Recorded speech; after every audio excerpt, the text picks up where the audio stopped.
episode Splash.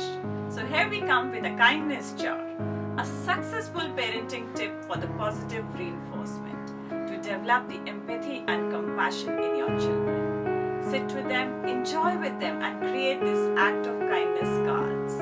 Put them in the jar box, keep it on the table or nearby. Whenever needed, just bring that box and play a game with your children. How about doing this activity and just picking up a card and doing this act? How wonderful it is. Indirectly, they would be reinforced with so many positive things. Try this and do share with us your feedback. Stay tuned with us, subscribe us, and we look forward to your suggestions.